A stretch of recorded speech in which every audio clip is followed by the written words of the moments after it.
I think we're ready to call this meeting back to order, a little ahead of schedule after the delay. Please get seated as quickly as you can.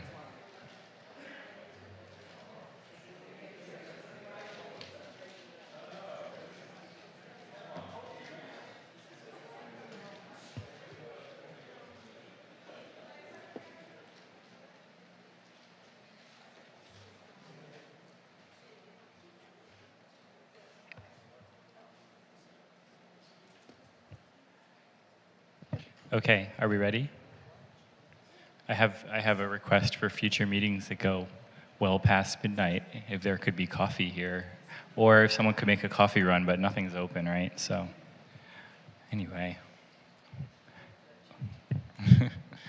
So we are at questions from commissioners, questions for the applicant at this time. So as soon as the applicant is ready.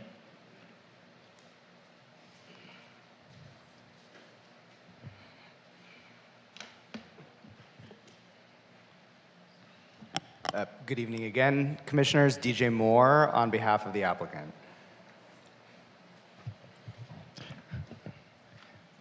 So, you know, we could stay loosely in the framework of before, but I know it's getting late. So as you see fit, or if you want to pause for any reason and let other people go through some questions, take a break, that's great too. Commissioner Gregoire, sounds like you have some questions. I just had one question. Okay. I just wanted you to speak a little bit to the parking for the project. I know the project meets the minimum requirements, but a bunch of people tonight expressed concern about parking and the possible impact on the neighborhoods. What is the applicant's thinking about the adequacy of the parking for both the residential and the hotel? So from the applicant's perspective, we believe that the parking, meets market and is consistent with the city code. What we intended to do was to comply with the code and not ask for any exceptions that this commission has hesitated to make in the past on other projects where you've had, stacked parking, aisle parking. Those have all been very tenuous, drawn-out hearings and discussions on other projects, and I know that there have been concerns, and the community has expressed concerns about them. So when we parked this project from the beginning, the intent was not to have to do tandem parking, not to have to rely on the aisle parking or stackers or anything of that nature in order to meet code. And so what we've done, and again, in comparison to other projects, we have met code by the physical parking spaces that are there that don't rely on tandem, don't rely on stackers. That being said, there's sufficient aisle space in this garage to park 90 cars. Up to 90 cars could be parked in the aisles, consistent with standards that the city has applied on other projects. Because this is a valet parking garage, there's plenty of room for events or moments where the parking capacity of the physical spaces might be exceeded, where the valets can park in the aisles, up to 90 spaces. So there is plenty of room to cover those peak parking demand periods in the project. Thank you. Does anyone else have questions for the applicant? Commissioner Hoopengarner? Thank you. To follow up on that, you were doing your version of Joe Fast Talker in your 5 minutes, so I need some clarity. I'm happy to come back to it. I have the list here somewhere. Okay. The whole van pool, carpool, what was you said how is that dealt with? Oh, so what the van pool and the carpool spaces are generally is supposed to be preferential parking, right? It's supposed to be if you come with a van pool or you come with a carpool, you get to have a space that's closer to the stairs or the elevator. The difference here, and that condition is almost not really applicable because this is 100% valet parked garage. So the van pools and the carpools that are going to come are going to park in the through the valet, just like everybody else is parking through the valet. So it's not additional, shouldn't be additional spaces on top of the code required parking spaces. But I also believe that in most projects, and I think the city's traffic engineers here, or parking engineer, you could correct me if I'm wrong, but I believe that vanpool and carpool parking is usually not additive to the code parking requirement. It's just A use of one of the subsumed within spaces. it. Mhm, yeah. Okay, so related to that then, you're saying it's a 100% valet parked building. Does that include the residential? It includes the residential, yes. Okay. All right, the banquet space, you, I think, said a number of the seats there? Yeah, so the banquet space was substantially reduced between the 2018 project and the current project. I believe it was close to 6,000 square feet in the 2018 project, and now it's around, I have to double check my number, but I think it's around 1,500. It is 119 is the, I believe, fire loading for that banquet space. So it is not a huge banquet space. That is the capacity of that room. And does that include the pre-space? The pre-function space is exactly what it is described as, pre-function space, before you go into the banquet. So it's supposed to, it's not supposed to be additive space for there to be two banquets going on at the same time for, you know, twice as many people. The idea is that, you know, if you were having a 100-person wedding, you would have your cocktail reception, you know, in the pre-function space, and then you'd go into the banquet space and you'd have your tables where you would sit down and have your dinner. And is that anywhere spelled out in the development agreement or in the development permits? No, but it is very consistent with other projects that I've worked on in this city. A good example is the Robertson Lane project, which had a substantial pre-function space outside of the ballroom that had a capacity for 700 people, and it was not additive on top of that. It was recognized appropriately as pre-function space where people would gather before going into the banquet. I understand the concept of an understanding, but then there's also reality and what happens when you have a manager who says, sure, we'll just have another function there. So I guess that's my concern, is that there's all the good intentions of the world, but as a good attorney, you know that if it's not in writing, it doesn't exist. So the question is, how should we maybe document your good intentions?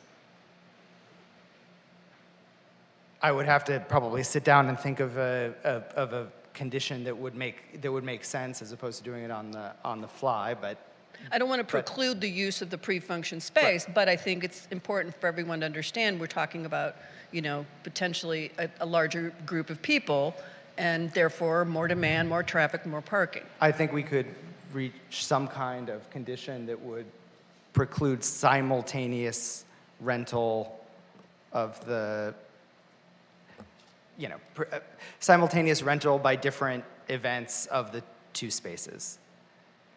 Okay, thank you. And did you say that there would be no outdoor dining in the breezeway?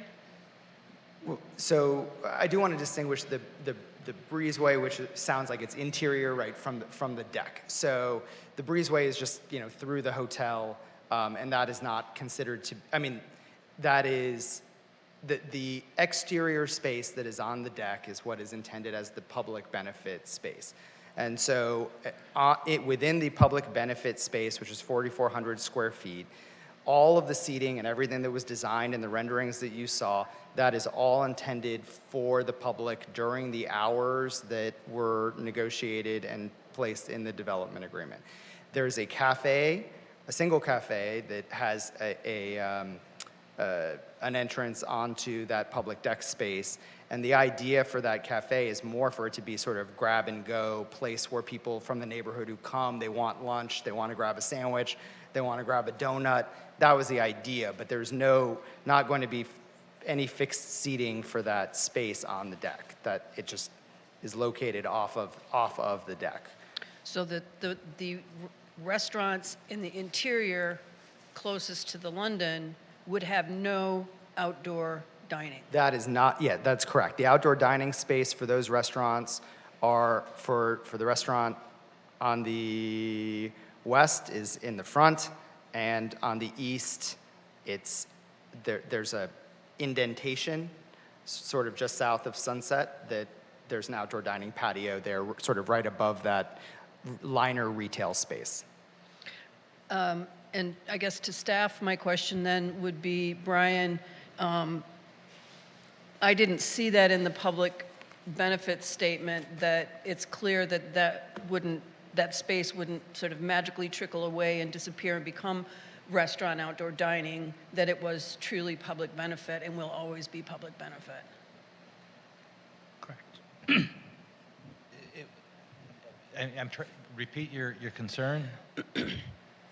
We're talking about the outdoor public benefit space post Breezeway. Correct. So from the elevators towards the London, that is all part of the public benefit space. And the fact that DJ has assured us that that is 100% public benefit for the public use, and that it will not be used for outdoor dining for the two restaurants that flank each side of that space. But again, I don't see that in writing. That there's nothing to preclude, the restaurant manager going to the owner and saying, hey, baby, we need some outdoor space, can we just put some tables out here? So we could add a condition to that effect if that's to resolve that issue, that it would be for the public during those hours with no outdoor dining. Right, and to clarify, after those hours, the idea is, that deck can be a gathering place for hotel guests or residents in the building, an actual place for people to go. Okay, thank you. All right, check. So I think some of my next questions are for the architect. So if we might narrow the scope of which architect. So we have a signage architect, we have the building architect, and we have the landscape architect. So I want to make sure that we get the right person to assist. Let's go with the man. Let's go with the building. Building?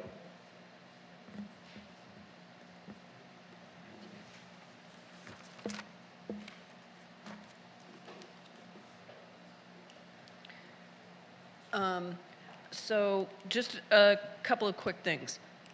We talked earlier about the privacy on the courtyard balconies and how the people that are on those, the U, if you will, are going to be able to enjoy their space without having to have their curtains closed all the time.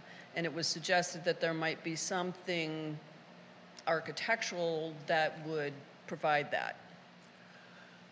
Yes, first let me take one step back. And then normally it's glass and windows and there's no balcony. The balcony itself is a buffer already from the interior space. And in fact, it's an important fact that there's a horizontal wall, so to speak, the floor, because that means from other floors you can't look into a unit. So, which is the reason why we put the balconies.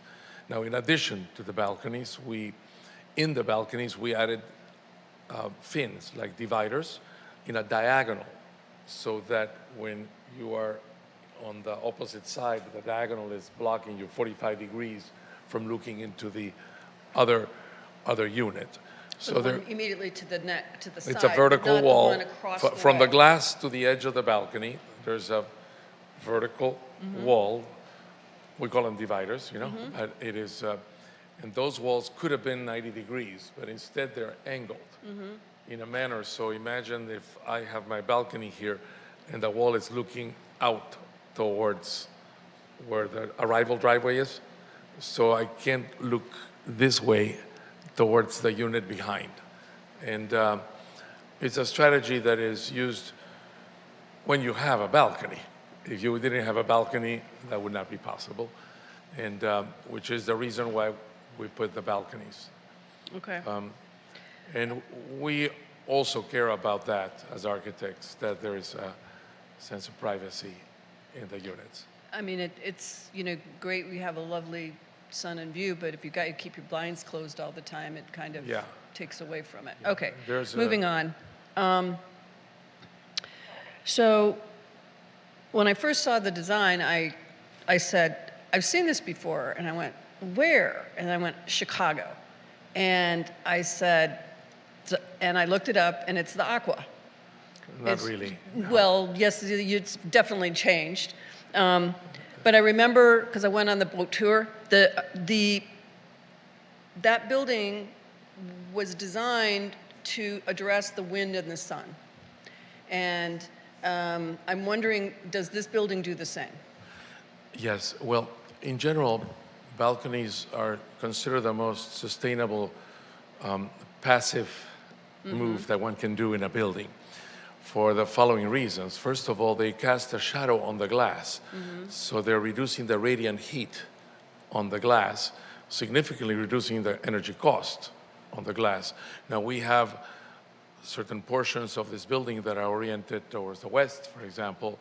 That's a particular and concern. And that overhang is extremely useful because it's really reducing that impact. I mean, it helps with the south as well and the east as well, the only one. And it has a second factor on the sustainable side, aside from energy conservation, is that when it occasionally we know torrential rains, right?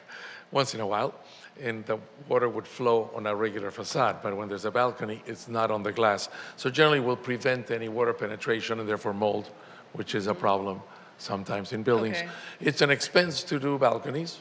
Developers often try to minimize them because they're a burden on the economics, but they have a long-term quality effect. Okay. Let's talk traffic and how left turns will be prevented on San Vicente for the exiting cars. Left turns will, So this may be. I'm I not the don't- traffic engineer. Yeah. I believe that we actually talked to the city about the installation of bollards, if that was a possibility. I believe that the city was concerned about potentially putting bollards in that location. We're certainly open to it. We obviously would be fine with a no left turn, sign. I mean, but those are really the options that you're sort of limited to. I think I've seen Bob here. I don't know if there he is back there. Because my concern is we've got all the people, let's say, coming up San Vicente to make a right into the London, okay? And then we have the people coming out of this project to they'll have to, theoretically, can only make a right going up to Sunset with a very short space. I actually get my hair cut at the London. I'm familiar with waiting 5 minutes to just get into the London driveway. So you're talking about that backup, and then again, there's always that bad actor who's going to come down San Vicente and going to try and make a left into the London, or someone exiting your project trying to make a left down San Vicente. And so my question is to you and to staff, what is going to be done to mitigate that potential very hazardous situation? So there's a couple of ways to address that through signage, no left turns, also pavement And we all striping. know how well that works. Well, there's more. Pavement marking denoting right turn only, and also bollards in the stripe median to physically prevent them from making that movement. So There's one more mechanism that the curb where your wheel hits could actually have a triangle, kick out. like yeah, that actually forces you to make the turn. And anybody who's ever gone to Tender Greens at the corner of Santa Monica and Hancock knows that that doesn't work. And I'm one Well, of we the have people to who assume the makes goodwill left of turn people, you know, because that it's my neighborhood. most people follow the rules. I think we have to give them the benefit that most people are nice people, you know. So occasionally there'll be a bad seed out there, but generally there's ways that traffic consultants, traffic engineers have guided traffic and expressways included.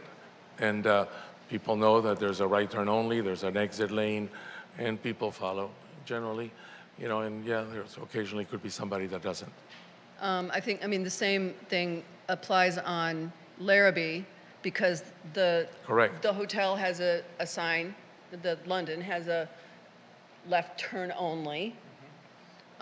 Yes. And so they would be making the left while your incoming traffic will be making a right, which that works together. But I'm, again, just concerned that there's just this cross traffic and we don't, I know it's not on the agenda for tonight, but it's an important thing. And it is something that needs to be addressed and brought forward. If this comes forward to council, I think this has to be part of the project. But that's my opinion. Okay, quick questions. And just a question related to that right turn lane on Sunset, and this is maybe for DJ. There's a bus stop right there, Yes. as well as the right turn lane. How is that going to be managed? And is that going to stay? And is that going to stay during construction? How is that going to work? So so we have actually reached out specifically to Metro, and I think there are multiple options that Metro is considering during construction, including moving it right around the corner Onto Sunset? onto Sunset. But again, it's sort of from Metro's perspective, it's a distance between bus stops, you know, that they're trying to preserve, and so they don't want to move it too far. They don't want to move it too far. So, but I do believe the intent is for the bus stop to go back in exactly the same location after the building is constructed. But Metro, we absolutely have been in touch with Metro, and Metro has considered the options. So they know it's It certainly coming. impacts the ability to leave your building. With all that back up there. Okay. Let's talk about the public realm. And, oh, before we go there, back to the architect, I'm sorry. This project states that it's going to have interior stoves with no exterior venting. How does that work?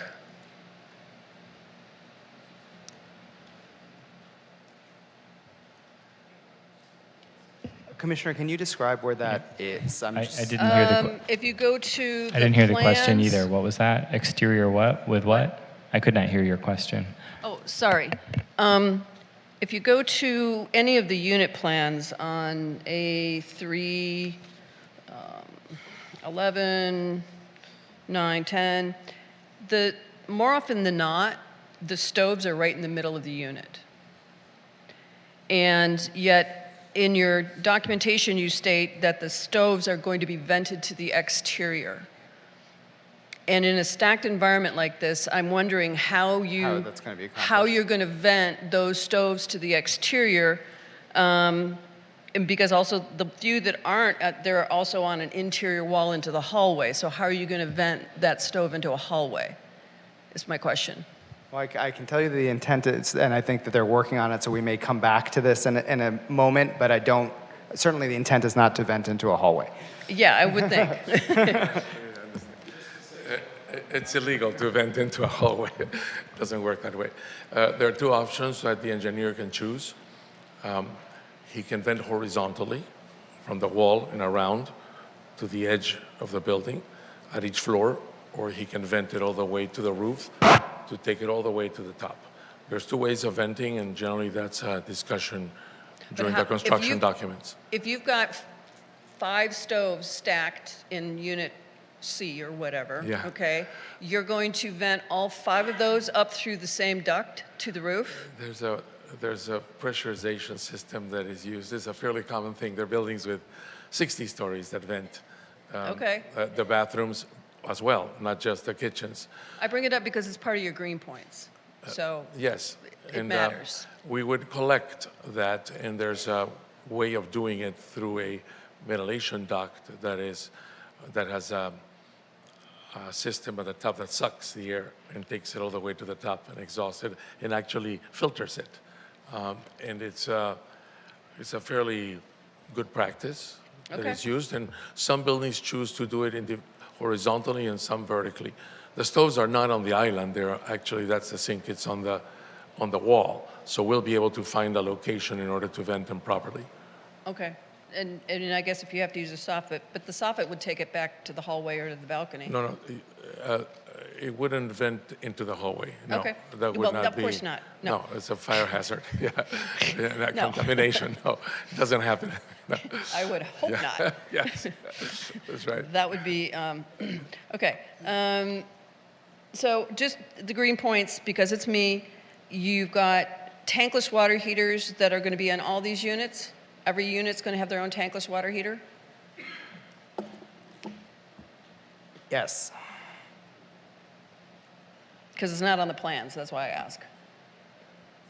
Okay. You've got three kinds of roof, you know, that you can only have one kind of roof, so the points aren't correct on the green points. So my concern is you're already at the very, very low end of green points, and if you take out the fact that there's not 5 canopy trees and the tankless water heaters and the roof, you're now below the 60 points required. And so that's my concern as to how you're going to achieve that. Well, I mean, I can assure you, I mean, we're required by code to achieve the minimum green points, but I also believe that we have flexibility during the building permit process to modify To try something approaches. else. Yeah. Yeah, okay. Because, and this, we can move on into the landscaping with the public realm, because there are no canopy trees on the schedule, so that's why I ask. There's one that could maybe be stretched to be called a canopy tree, but that's it. So, and yet this is calling for 5 canopy trees in ground On the checklist. on the green list. And there's actually only 3 trees or shrubs being called out in the public realm. So there's not even 5 on the plans. And the 5 that are, the ones that are on the plans are not canopy trees, they're shrubs. So that's my concern with that. Okay. Public realm. This is about the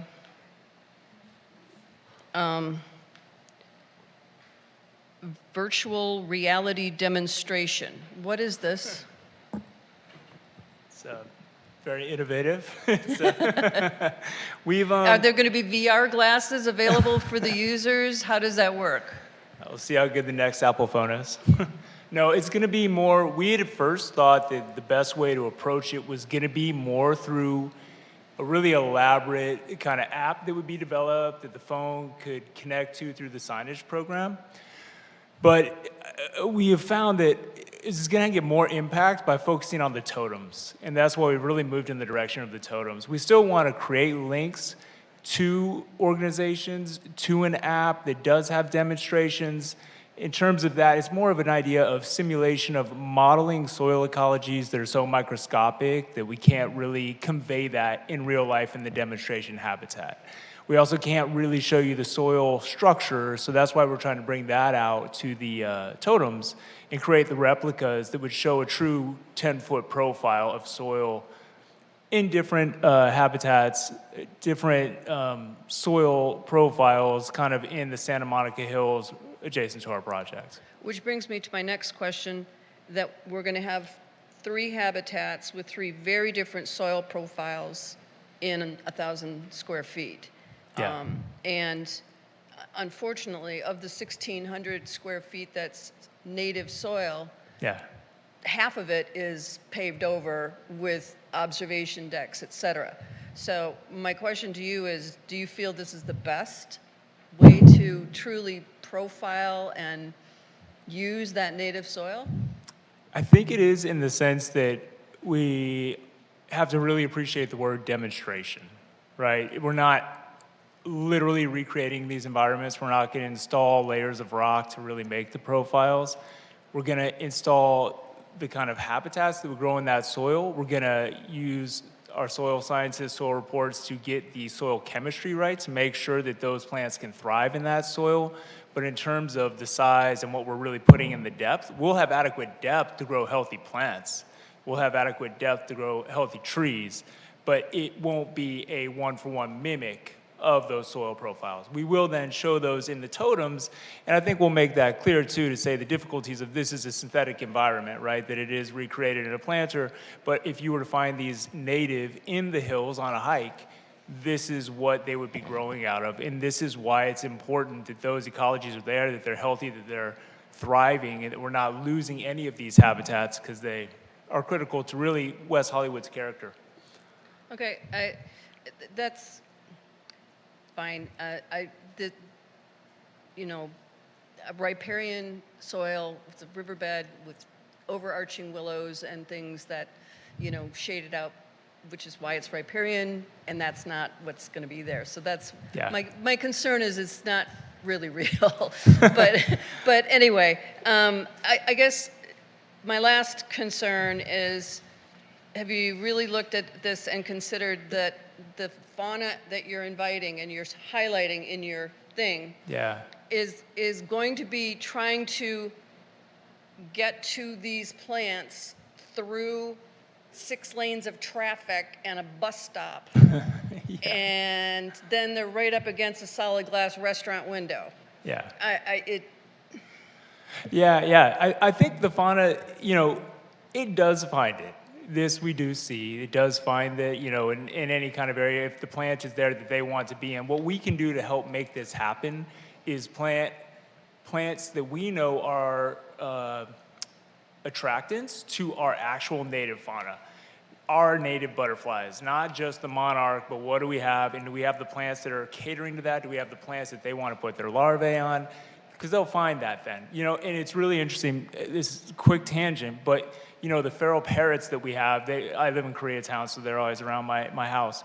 And I was reading a great article the other day. I never knew the reason that they're thriving in LA is because of the exotic plants that we put in that mimic Mexico's, you know, rainforest are wonderful for the parrots, and they are loving it because we have those plants. They have found those plants, right? So we just got to be really in tune with that. And just to say on the riparian, because I think that's a really interesting point, and I don't want to potentially get myself in trouble here, but the ways that we plan to use those is at the bottom as we go underneath the building. And the problem is, well, not the problem, the kind of thing is with the 3 demonstration habitats, that's the one that's the hardest for ADA to access. But that is the only place that we can put it that it will thrive. And that is actually what we need to plant down there because it is going to be an extremely shaded environment.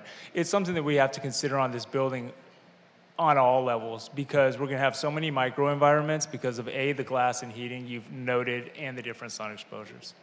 Okay, thank you. Some of this can be refined post facto, but for example, the roof has only got 4 species on it. And if you're really talking about biodiversity and attracting, you know, Gulf fritillaries or whatever, for things that mostly all bloom at the same time of the year is probably not optimal. I can promise you that we will absolutely be developing those palettes, and they will get much more extensive as we get into the CD process. Okay. It's a fantastic point. Yeah. Thank you for your forbearance in my green questions. Are there any other questions of the applicant? I have some questions. Hold on. You know, I guess we were kind of on this topic for a minute, but I'm curious about this gate that is closing off the public realm at 3 o'clock, which seems very early. So is there flexibility with that in your mind?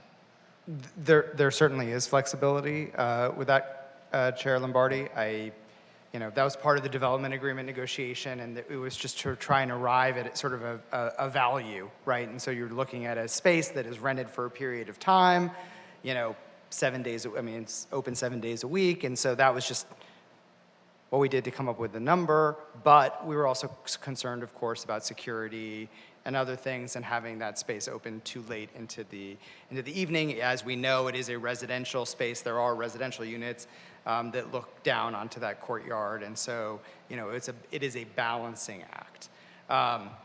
But, you know, if that was something that the commission were interested in extending, you know, we could look at moving to like 5 p.m., 6, I mean, you know, Or maybe, absolutely willing maybe to different continue. hours on the weekend or something? I mean, in the summer, you know, there's a lot of daylight hours after 3 o'clock. So, and there's a lot of people around until, you know, normal working hours end potentially too. That's an active period, 6, 7 p.m., 8 p.m. even. Yeah, 9 to 3, everybody's still at work. You know, the average WeHoian is not going to have the ability to enjoy that space at those hours. I have some design questions, but maybe I'll start with a couple of other things, kind of circling back to earlier questions that I had, and I am a little bit just concerned, especially as you've heard from some of the public about these holes in the ground that we have everywhere and what this means. So it's a complex site. Are you using tiebacks? Are you looking at other means to achieve this subterranean 5-level deep thing that is right next to a fairly old building? And I mean, all of this is either on or near a fault line. So the EIRs certainly analyzed, you know, the potential for there to be faults on this site. There's extensive studies in the neighborhood as well that were relied on, so not even just our studies, but studies for other projects that confirm that there's absolutely no fault, you know, in any radius of the site where there would be potential risk to development on this site. That doesn't speak to other buildings that may be down the street, but on this site there's no fault. As far as the shoring system goes, the language that I believe was referred to earlier about the potential for there to be tiebacks under the London. Or a raker shoring Yes, system. and so the raker shoring was shown as the reason for that was that there was an alternative shoring system that was evaluated that demonstrated that tiebacks wouldn't be necessary under the London Hotel. So if you use that raker shoring system on the south side of the project, you wouldn't need to use tiebacks. That's what And that what evaluation what was is the for. current plan, and has this been coordinated with?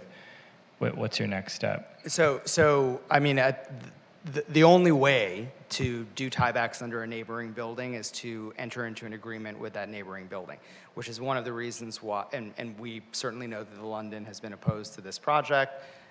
That's certainly evident in the record, and we, you know, in the absence of reaching an agreement with the London, we would need to do a raker shoring system on the south side in order to shore the site. And by the way, I'm not an engineer, so there may be other options. I just know that the raker shoring system was the one that was evaluated to confirm that tiebacks would not be necessary under the London property.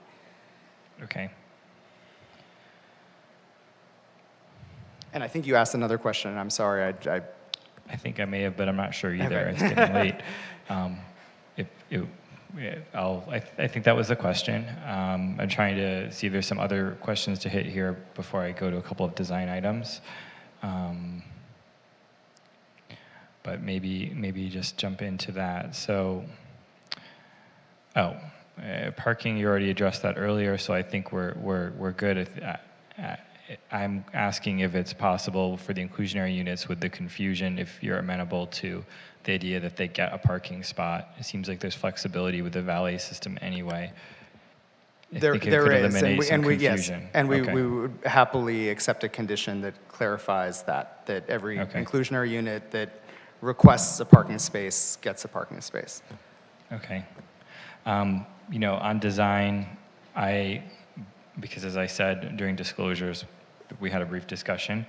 I thought there might be materials here today, but I don't see any architectural materials. They are here. just I'm sorry. hiding. I think there was just so much going on that they didn't get up. We can bring the materials board out Okay. right now. Always good to see them. I do have a concern, and it's maybe because the plans are still being developed with the quantity of restrooms and how you're handling that, and in particular on the first basement level and the main level. So, say for valet service or hotel staff, where are they using the public restrooms for the hotel and the residential lobby? Because those are the only restrooms I'm seeing. So I'll need to pull the plans up because I just don't have those right here in front of me. But I believe that there are restrooms down in the B2 level as well.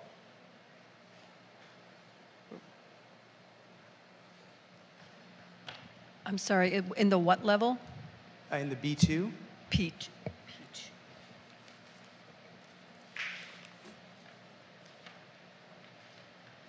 Okay, thank you.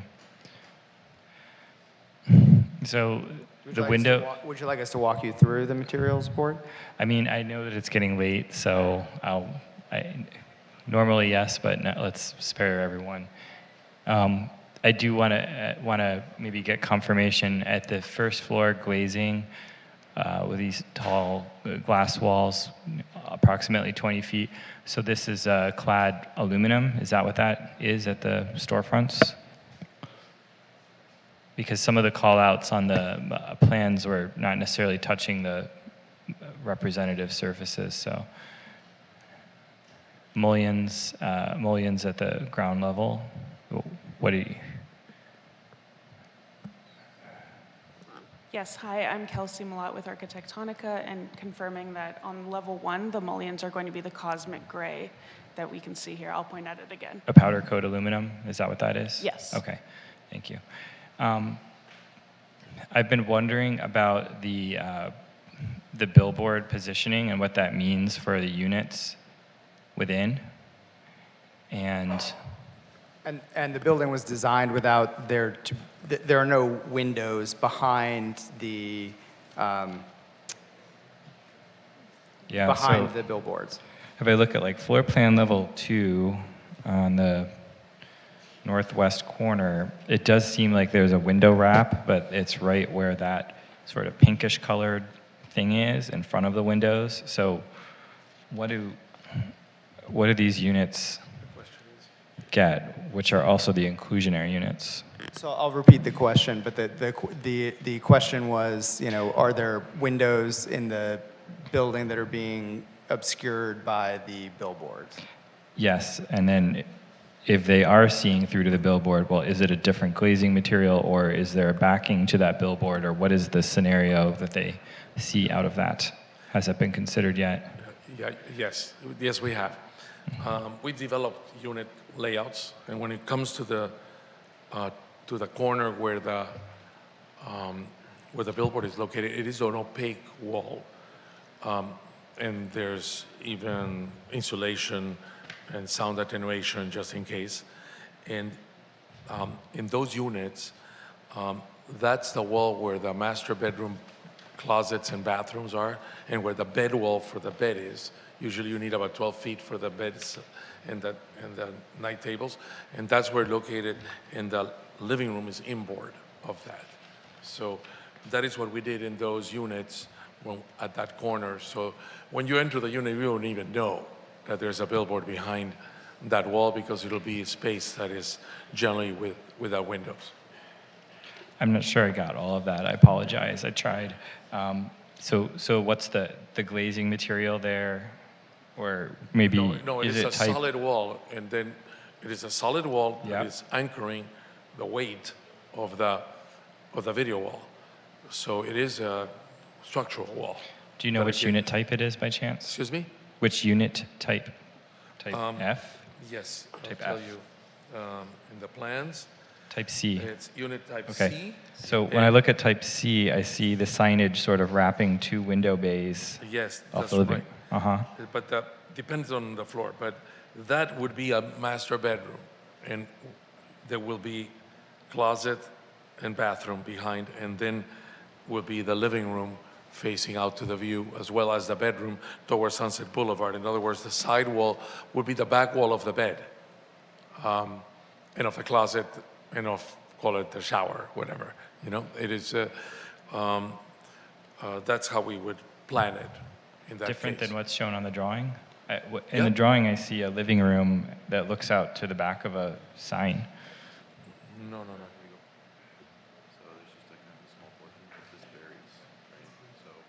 Yeah, it varies. Yep, yep. But this is on certain walls. Yeah. I think the answer is that we have a solid wall. Yeah, we have a solid wall. Generally would not see the back of the building. You were not going to see the solid wall. You're correct. The solid wall would extend all the way to the You'll end. extend the solid. Extend, yes. You don't see the back. It's Okay. correct, your assessment. Thank you for clear. Yes. Okay, so that would be an update. Yes. And then this little kind of curling wrap here on the second floor, what's the backing of that? It is still a solid backing in metal. solid backing, Yeah. like metal? Well, or- there will be steel supports, Okay. and then they will be covered nicely with a nice material, probably a brake metal. While we're on this topic, how do I ask this as a question? So at ground level, there's these colored fins, which I guess will not sync up with the advertising, but they don't seem very architectural. Is this the final design? Are you thinking about something else? I'm surprised that you don't use maybe more of an indirect effect or try to create some sort of a space between all that landscaping and then this ceiling. If you have all this lift basically on the interior spaces, but then you've got this sort of Las Vegas thing, and are you thinking about refining that? Because it feels a little out of character to me. So, thank you for the question. Ben Anderson with Office Untitled, the design architect for the signage. Could you speak up, please? Sure, thank you. That was a key part of the concept award or the design that was kind of awarded, which was some element to try and link the signage and sort of unify the light elements. Originally, as awarded, it was far more active. It was more LED-based, more motion-based, and in working closely with staff, there were concerns about what you just mentioned, that it's becoming too much like Vegas. So what we, as it evolved, it moved more towards this idea of supporting the undulation of the balconies, that as a pedestrian, I'm moving underneath this, and it's sort of encouraging the flow along Sunset. I would say that we are still refining the design, but I think the things that began to crystallize was that it's far more ambient than active. It does have the potential to be, the colorations can be coordinated with either the Mima Arts when the percentage of the digital, full motion animation billboard is taken over by that, or for certain cultural events. But we wanted it to be, a soft, glowing, welcoming thing that kind of created this concept of an urban room when you're in that space, because there is, as a result of pulling the building back and almost doubling the public realm or the perceived public realm of that sidewalk, we wanted it, to have some form of treatment on what's above. A common theme or concern, and especially being raised at this particular intersection, is all of the cumulative impact of lighting and all of the distractions and things that are going on. So I'll ask it as a question. Would you look at something that maybe takes an architectural treatment or indirect treatment where it's less of a bright object creating glare that wraps down the entire block, that's doing something that's then adding contribution? Because from what I saw in the reports and studies, only the signage was looked at, and yes, there's limits, but there's more contribution from the architectural lighting as well, especially if it's more of a thing that sits there. and what's happening at ground level is really nice, and what's happening up at the balcony level is really nice, and then this is sort of like inserted as opposed to integrated.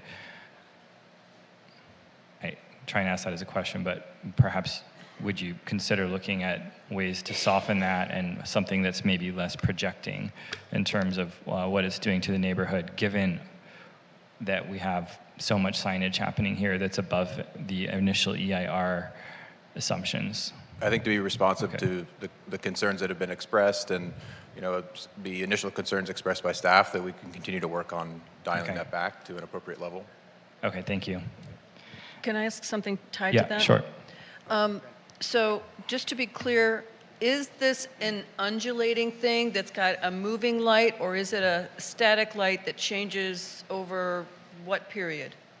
It has the capacity to change, but, you know, as I maybe didn't explain clearly enough, it's we wanted it to be far more ambient. So it might shift from a clean white light and all but disappear, and then as it moves down that stretch of Sunset, you know, it's almost mimicking the sort of ambling of a pedestrian. That's sort of what we ended up with, instead of something that's far more intensive, or, you know, throwing light at you or flashing quickly. So it's intended to be more elegant, more deferential to the activity of street, but as part of the original concept award, we were trying to find a way to reflect the activity of street. And I guess I'm sort of flashing to our little colored balls all over the boulevard right here in Boys Town, et cetera, where they transition from pink to blue to green, or if it's Halloween from orange to brown to whatever, you know.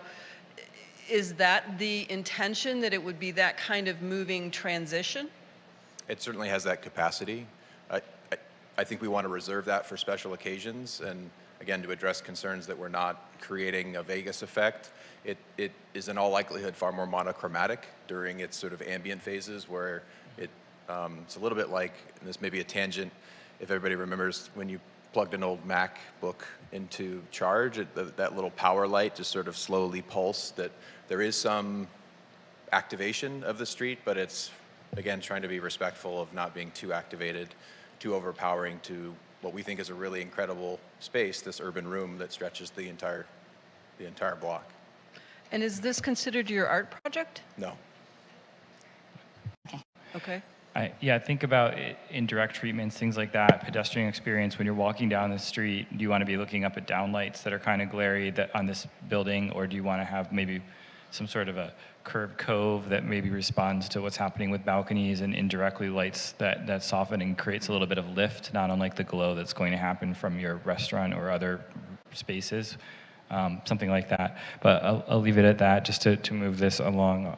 Thank you for hearing me out.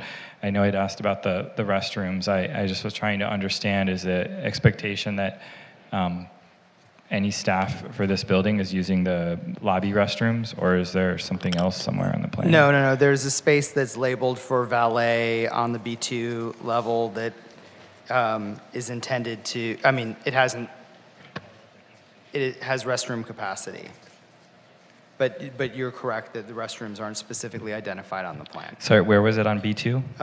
It is near the valet waiting area. Do you have a grid line? Oh, you don't have the drawings out. Where's the basement? I don't know. I thought it was first. Where's the basement? So is that also the bikers' shower room?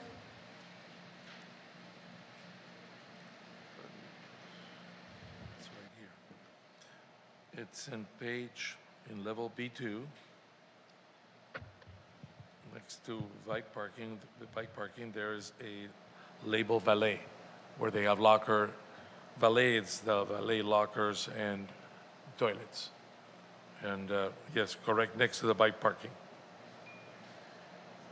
I see bike parking with lockers, and I see valet. Above it, there's a I see- word that says valet. That's the restroom? It's a restroom, but includes also lockers. Okay. And who's that restroom for again? Excuse me?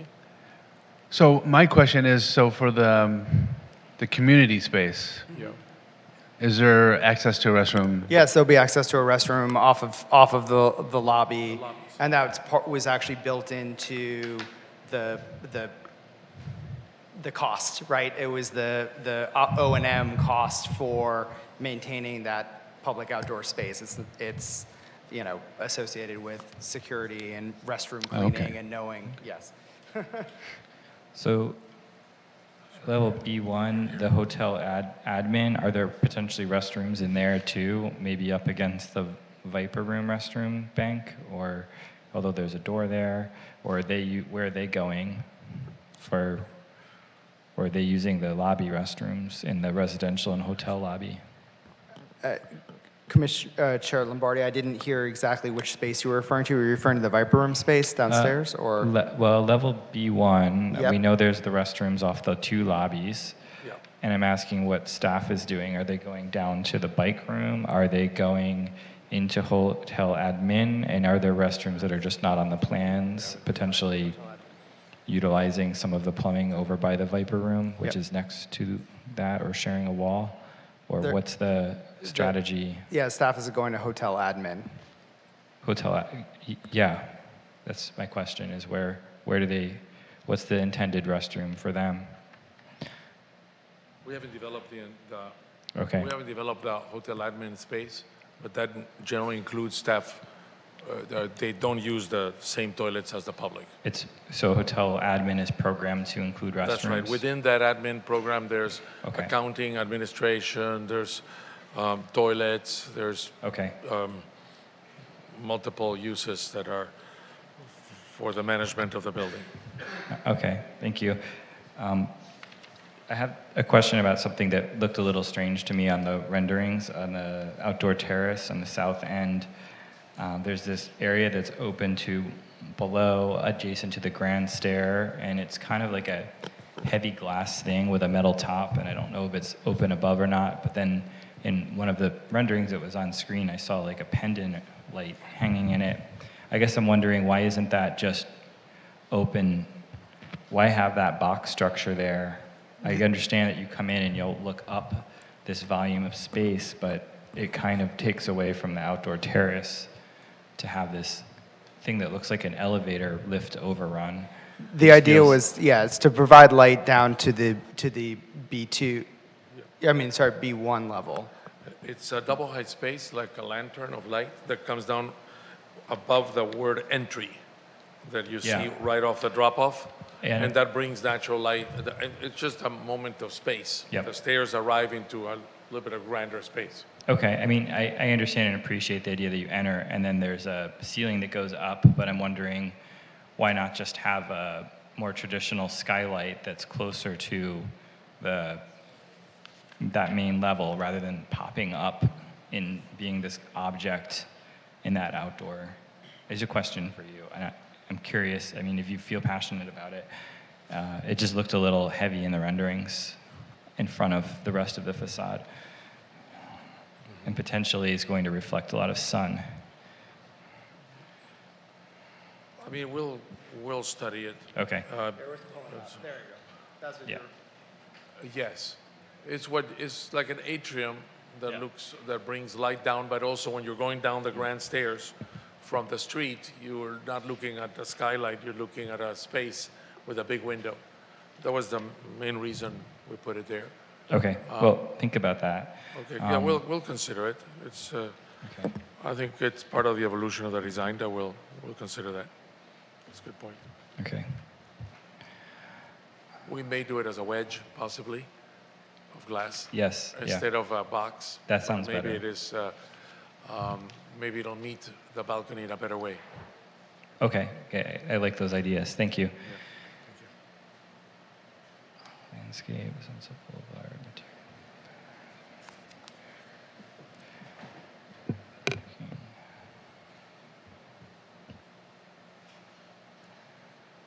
Okay. I have a quick question. If Yeah, you're, please. While you're maybe. DJ, the billboards, I realize they're LED, which is all magic these days, but what kind of noise and vibration is potential from 8-story billboard against those bed walls, and, you know, what kind of sound insulation, how are we going to protect the tenants in each of these units from any potential disturbance? Sure, yeah. So I can't speak to the exact decibel levels, but the goal is that the separation between the solid wall that you see in the plans that should extend to the extent of the enclosed area will allow a significant amount of airflow behind the unit, and in the areas where somebody on the balcony is not able to reach out and touch it or see it, the backing to that system will be perforated, so it encourages even more airflow. There are fans that are used to drive air within that enclosed area, but Big Outdoor, the outdoor advertising company for this project, is already looking at solutions that would minimize the use of fan because of that airflow Vibration area. Yeah. is a concern, Yeah. is those fans and vibrating, and you've got your mounting brackets.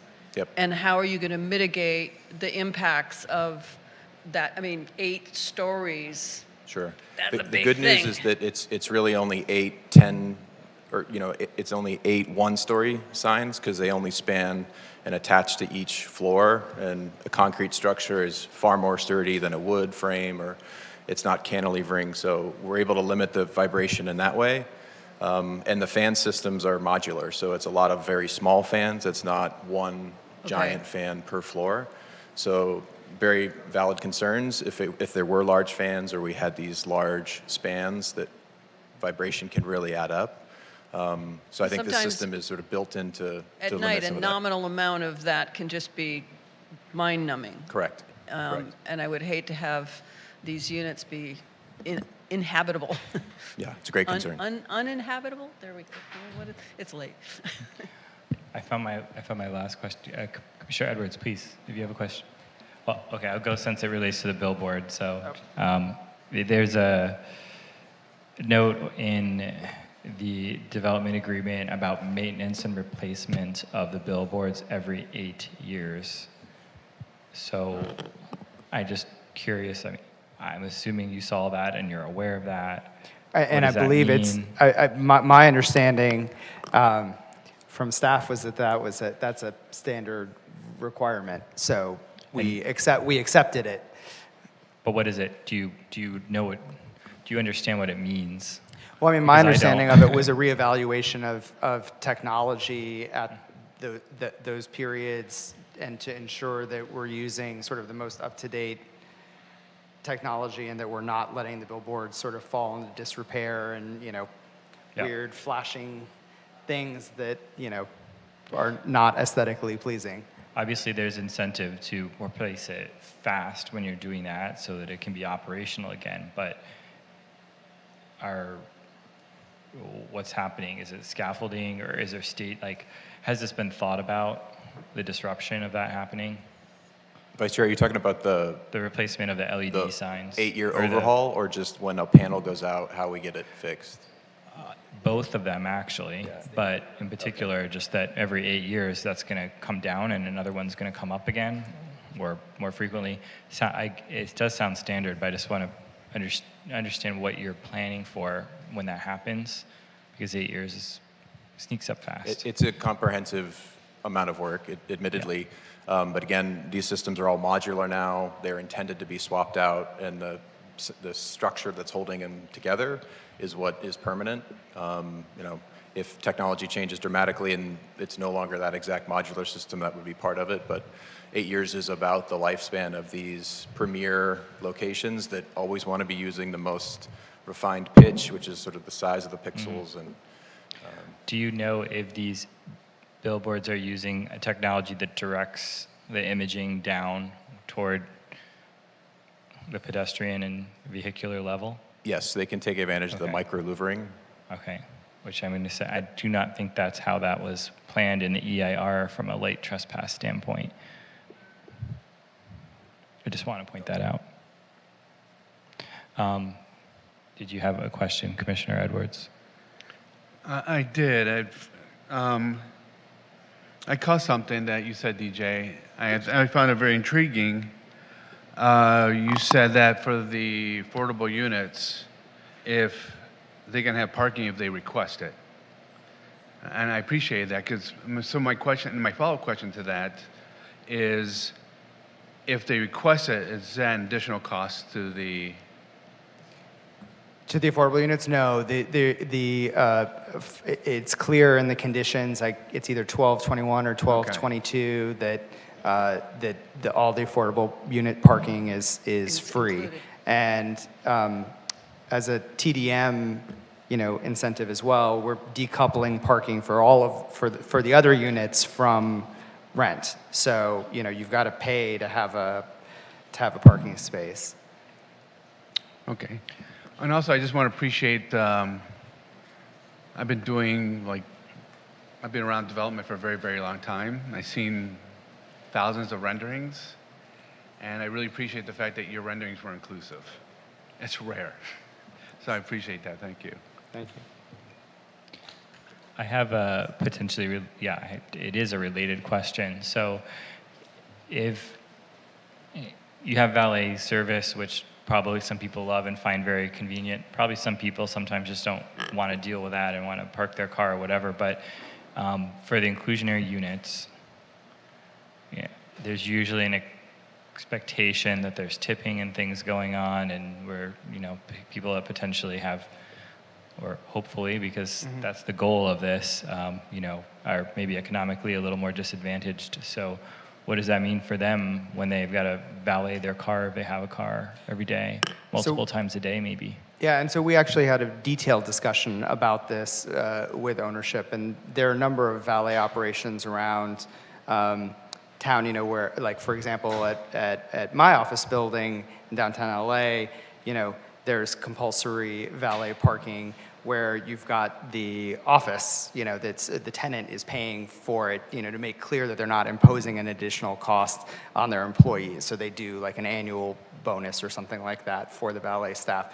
And so what we talked about with ownership here was making it very clear to the valet operator that ownership would, tip the valets for the affordable units on an annual basis, so that the tenants of the affordable units don't feel put upon that they would have to tip the valets, right? Because it's supposed to be a service for all of the residential units, and we would not want someone living in an inclusionary unit who could not afford to tip to feel compelled to have to tip. Is this something the city has discussed, or you've discussed with the city, and have they raised any concerns, or are we good to? I mean, it all makes sense, but unless someone's communicating this to people, how do they know? Yeah. Like, No, we haven't discussed this in detail with the city. okay. Well, it would be great if you guys do, just so it's all lined up. Is that something that could be in the tenant agreement so that it's very clear that they're not expected to or required to tip? I think what we can do is we can supplement that condition that's existing that states that the parking shall be provided to the affordable units at no cost. Maybe we can elaborate on that condition to also address this topic as well. Okay. And we'd be amenable to that. Sure. I mean, I don't even know if it needs to go that far, but I just want to make sure that there's, communication and intent. I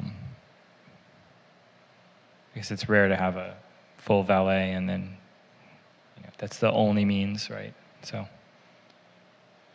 that's the only question I had. Do my colleagues have any more questions for the applicant?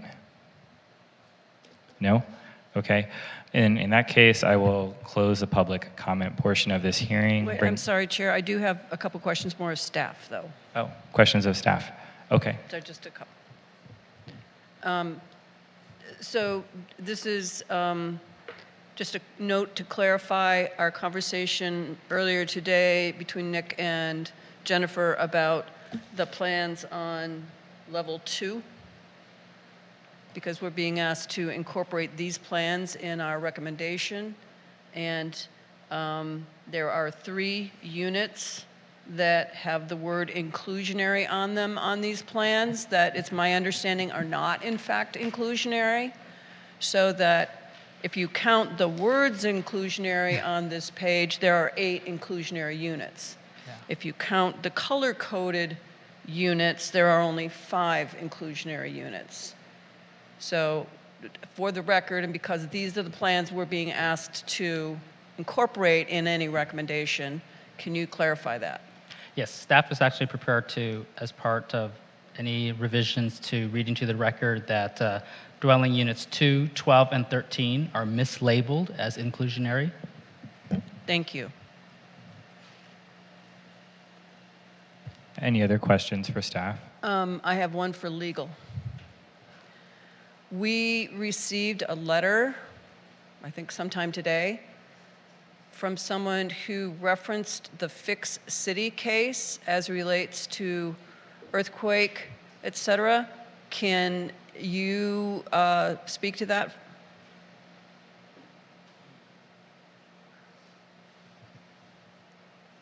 I'm not familiar with the case. I know we had a lot of correspondence come in sort of at the last minute.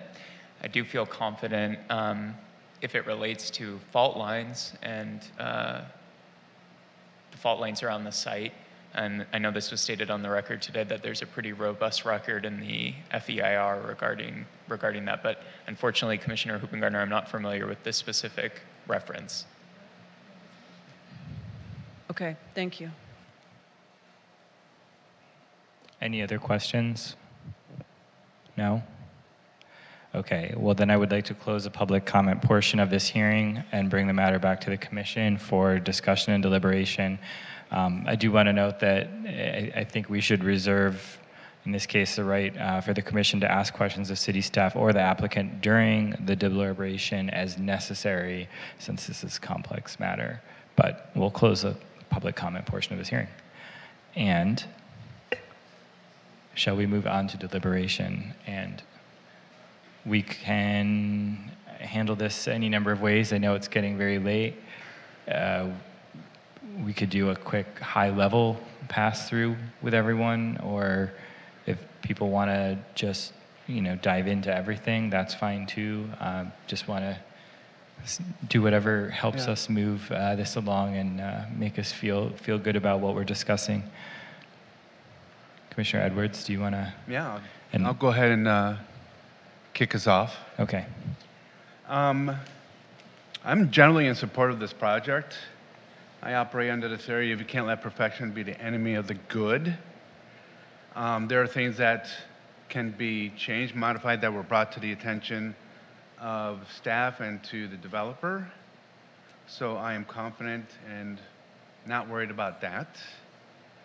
I want to acknowledge the fact that from an environmental perspective, that new projects actually are much better for the environment because they have, basically the materials that you utilize are much better, much more modern, use up less energy, use up less water. In fact, it's been shown that new multi-unit buildings will actually use 40% less than a single-family home on average. And then if you compare that to older single-family homes, it's exponentially more. Density Make sure you're works. speaking into the mic, please. What's that? Mic, please. Oh, sorry. Density is efficient. Density is good. So I'm confident with that. It did create a bit of a challenge for me when you have 2 houses of labor, but I'm also used to it. That this is, what you experienced here with here and with Creed is something that happens throughout every city, unfortunately. But I'm confident, based on my experience and based on my, kind of work that I do, that they will eventually start working it out. Because at the end of the day, there's an understanding that we do need more housing, and studies have conclusively shown that you need to build more housing, and there's a reason for it. We did it in the 20s, 30s, 40s, and 50s. And it was in response to a need because we had a population growth. We've had population growth since 1960s into today, maybe up to like 2 years ago, and we still did not build enough housing. So we're like technically across California about 1 million homes short. And and it's pretty bad here. So I support any type of housing, because any type of housing that gets us in any type of units that move us in that direction, I see as a net benefit. And I understand some of the concerns that some people spoke with their economic insights. However, I know the way our economy works is that I'm going to give deference to property owners to a certain extent. We try to create the framework, which makes sense, but then we leave it up to property owners and other people who want to make investments to figure out what the best investment, because it's in their best interest to make money. And the money is not always it's not in the development itself, but it's in what happens afterwards. And so that's the incentive, that we get the outcomes that we want, hopefully. It's just the responsibility of government to create that framework to ensure that there's public safety and that the project is done in a way that does protect public safety. I understand the concerns about traffic, but the only thing we can do about traffic is the answer is not to not build, is to continue with the investments in public transportation, which we are doing. And because remember, at one time we had the most robust public transportation system, and then we made a really bad decision to 100% invest in cars. And so we realized that we made a mistake. We overinvested in that idea, so we're bringing it back. And I know that the city of West Hollywood has done a lot of work around working with Metro to bring more public transportation to the city of West Hollywood. And so I hear the concerns about traffic, but you can't address it project by project by project by project, because it's not fair to each project. It's more about what we're doing collectively as a city. So that's how I respond to that. And I appreciate my peers up here on the dais on their analysis and addressing specific issues. And so they've been, discovered, raised.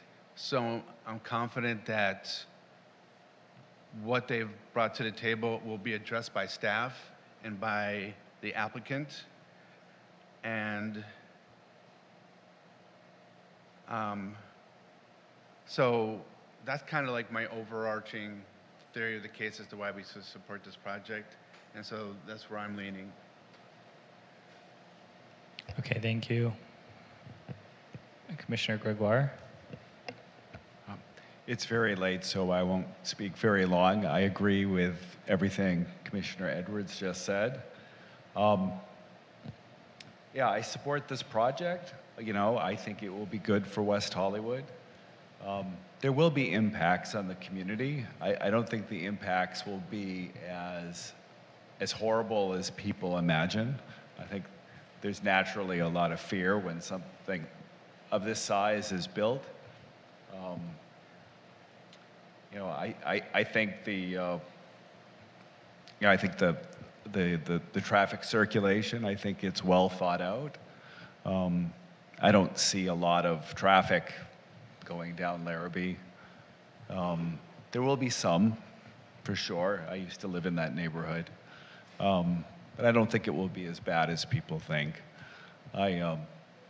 I lived off of Hancock for many, many years, and everybody thought the sky would fall when they built the building at the corner of Santa Monica Boulevard and Hancock, but it had a big public parking component, and I don't think it really added that much traffic to that street. The parking, I'm always concerned about the adequacy of parking in the city. However, I think because there's going to be valet parking here, I think those concerns have been mitigated. I certainly, when I first heard they were going to redevelop the site, I was upset about the fate of the Viper Room. Obviously, that people have a special attachment to the Viper Room in the community. I was pleased to hear someone who was associated with the Viper Room speak tonight and express strong support for the project. The building may change, but the performances will go on in the new space.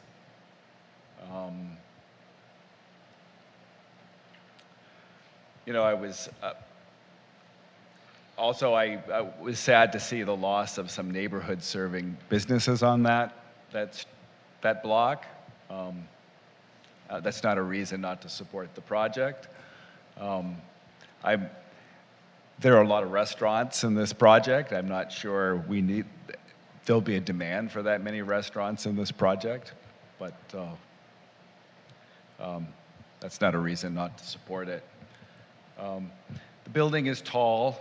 It's dense, but I think that this is actually a good location for a taller, denser project. You know, it's right next to the London Hotel, which is already a taller building. I don't think that this tall building there is really going to impact the residential neighborhoods, except perhaps views from the hills. But yeah, I support the project, and when someone makes a motion, I'll be happy to vote yes to recommend the project to the City Council.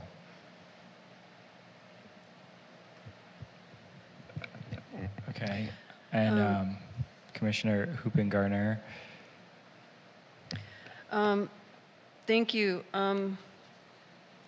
First of all, I want to thank the applicant for listening to the community and to the commission during the design review process, et cetera, and making some substantive changes to this project that I feel improve it, namely moving the traffic flow off to Larrabee was a significant improvement. Notwithstanding, there's still some tweaking that probably needs doing. And that, you know, giving the residential access in the main lobby and, you know, activating the Larrabee side. I feel like a lot of things have been done to improve this project to the benefit of the neighborhood and the community as a whole, and to the developer. That being said, I'm being asked to make a number of findings. The documents that we have here in exhibits A, B, C, D, E state a series of findings that are statements of fact that we are being asked to say are true. And I do not find that I can do that. Now, part of it is, we'll call it administrative. We've identified tonight a number of corrections that need to be made. There's a fairly long list. I would not recommend that we stay 10 hours to sit and go through them and fix them all. But I don't feel I can vote for a document that has substantive errors. I mean, we identified one thing that was just completely wrong. It was flip side. There's a number of things that we've already identified that need to be corrected. I would prefer and I would recommend that we have a continuance to address all of those things, that we come back with a clean package, that the applicant is able to address all of the things that we've surfaced tonight, that the community has surfaced tonight, and that then we can truly make findings. But to make a finding of fact that honestly I can't find as a fact is a problem for me.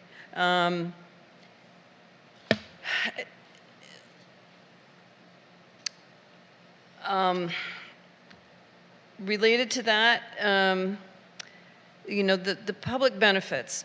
I think we heard from a large chunk of the public tonight about how important it is to have affordable housing in this community. And I would agree 100%.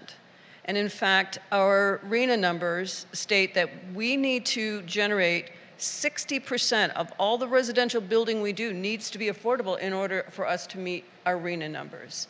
Well, this doesn't come close to 60%. It barely makes 20%. So I ask the question in terms of public benefits, is it a public benefit for us that's worth $5 million to have a 800 square foot museum as opposed to more affordable housing? I can't make that finding that that is more valuable to this community, that we could have a lot more affordable housing for our $17 million or $9 million or whatever you want to call it, that valuing a breezeway as a public benefit, is that truly a benefit? And especially when it's barely accessible to anybody who's not working from home. I mean, it's only available during work hours. So that's before we get to the calculations. Yes, we are being asked to approve and recommend to the council that this development agreement is correct. It's in the findings. And I can't make that finding as it's currently structured and as it's currently written. We've already identified a number of areas in the public benefits that need housekeeping.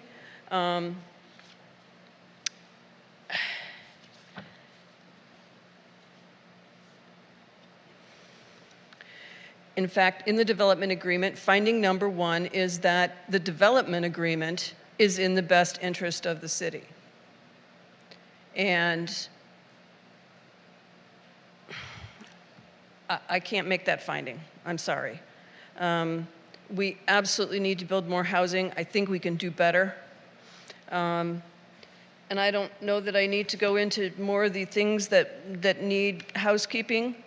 But the fact that the development permit has so many sections that fundamentally address the fact that these plans are not ready for approval, that the parking needs fixing, that this needs fixing, that needs fixing, that this needs fixing, says that this is not ready for prime time. That we wouldn't need all of those conditions if these plans were in fact up to the normal standard that we would have for these kinds of approvals. Some of them, yes, we would absolutely need, but there are a number there that it's like, why are we having to condition that? It doesn't make any sense. And it just says the documentation is not ready for prime time. We can discuss the height, et cetera. I personally don't agree with the statement of fact that the Sunset specific plan should be spot zoned. We've got, I was here, as some of you were here, we went through the process, we had a community process, the community had a discussion, the community specifically said that this project, yes, this site could be built up higher, and in fact, it went from 2 stories, 2.5 stories to 10 stories, or 100 feet. And it was specifically called out on, I've got the page here somewhere, that it was meant to be lower than the London. And there's a whole skyline built into Sunset specific plan. That was a very public process with a lot of people involved that went through what were our goals for the city. And now we're being told, yes, we allowed for it to be higher and denser in the specific plan, but now this applicant wants to make it twice as big. And so, or 1 3/4 times as big. And it's a one-off thing. The billboards are twice as big. So that what's to stop the next applicant to saying, yep, I want to do 40 stories. Yep, I want to do 100 stories. And if we continue to spot zone our way down the strip, then we no longer have a plan. We no longer have what the community voted on and voted for. So for all of these reasons, I feel that this should be continued, that the cleanup should be done on the various documents, and that this brought back to a date certain, a date uncertain, and that would be my recommendation.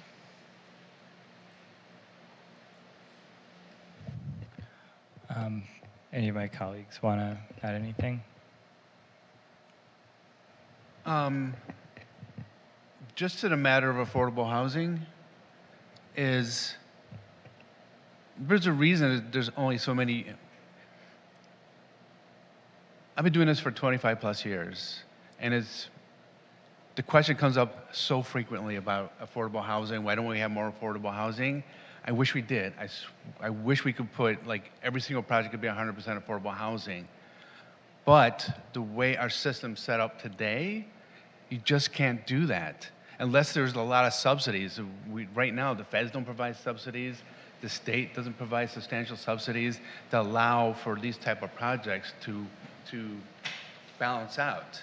And that even if you were to, with that millions of dollars, you really couldn't add that many more units. Maybe 2 more units? Maybe? I don't know. It's just, I know it's expensive to build out affordable housing units, just to build units, period. Because imagine the investment they made in this project over the last 6 years. Those investments have to be recouped. And so I understand what you're saying, and I appreciate that, and I support your advocacy for more affordable housing. It's just, I've seen projects die because the community said, well, we want 50% affordable housing. The project dies, and now we have 0 affordable housing. And I do appreciate that, and I'm not saying we have to go to the full 60%, but I feel we can do better. And no applicant has a right to additional FAR. This applicant is asking for double the FAR that they're entitled to, based upon the current SSP, okay? And doubling that FAR is going to plus or minus double their revenue, okay? Now the question is, and that's why we have a public benefits analysis, is what is the city going to get for that? Do we really need more luxury housing in this town? Do we really need more hotels in this town? Or is there a better configuration? We're not going to fix this today, but I want to be clear that this statement that we're getting these abstract public benefits for a museum and a patio and TOT that the applicant isn't even paying is, I'm sorry, I don't see it as a public benefit. And there's so much better we could do. And whether it's 3 more units of affordable housing, that's 3 more units that we would have that we don't today, in exchange for double the project. So this applicant, no applicant, has a right to additional FAR. We have zoning for a reason, okay? That's why we're going through this development agreement process. That's why we're going through this public benefits analysis, is to say, okay, you want a whole lot more, you want to make a whole lot more money, well then, what's in it for the city? What's in it for the community? And that's what I want to find a better balance for, and I don't feel that this is ready. And I think we can do better. I know we can do better. I think Commissioner Gregoire, you had some comments.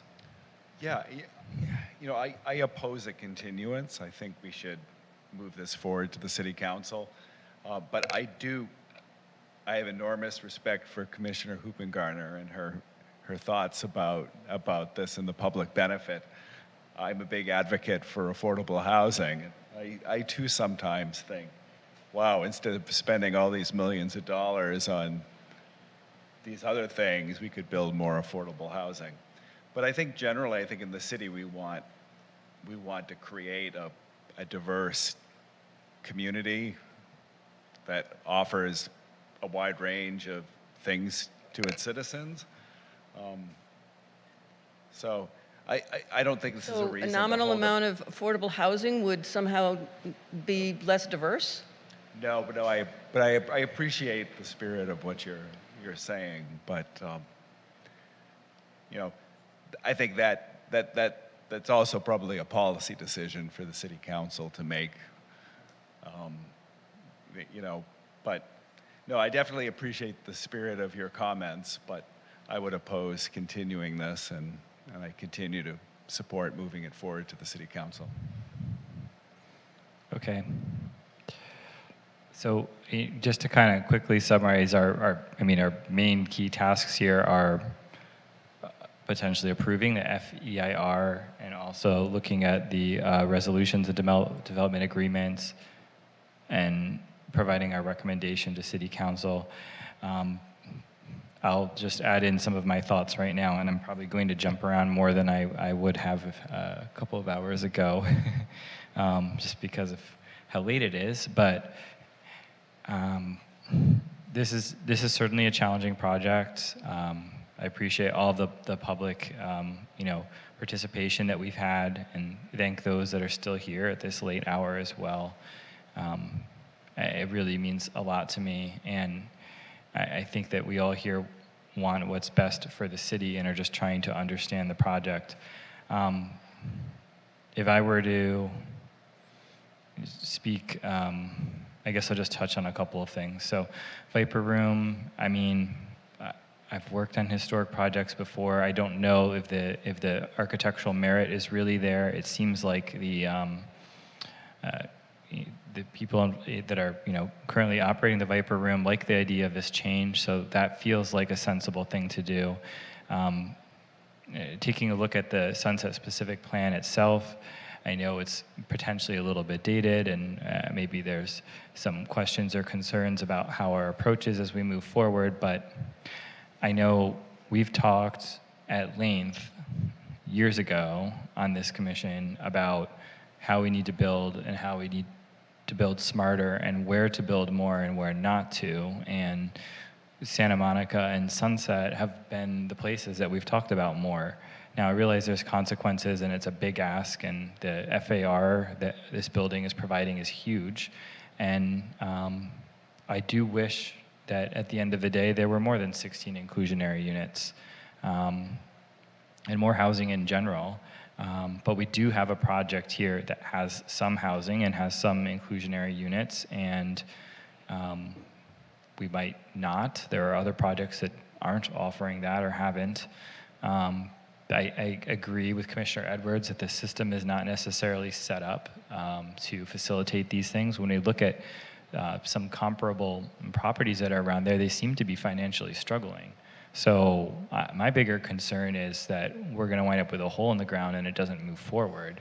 And I don't know if I feel like I have the capability to make that assessment today, or to start to request things that might, challenge the economic viability of a project.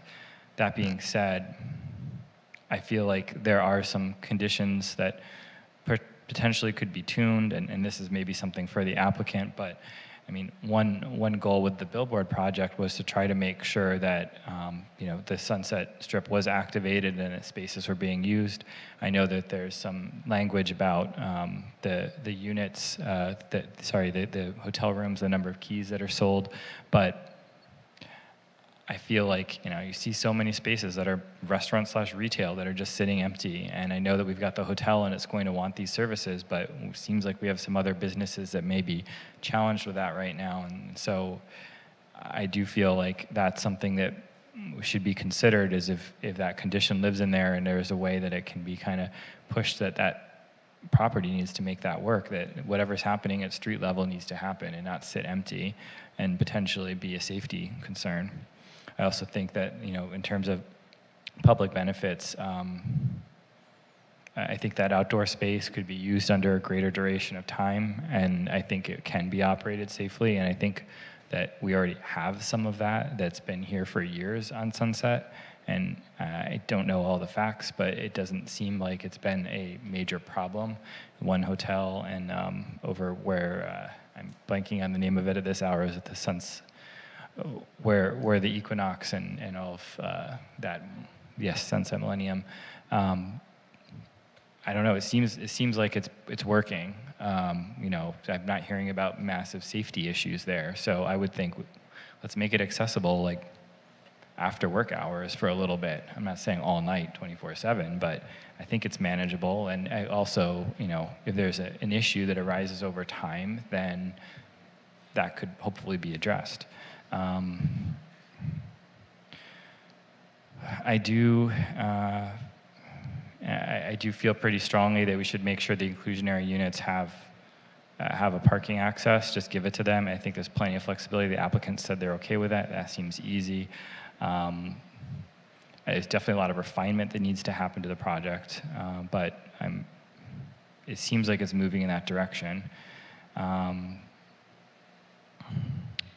What else did I want to note here?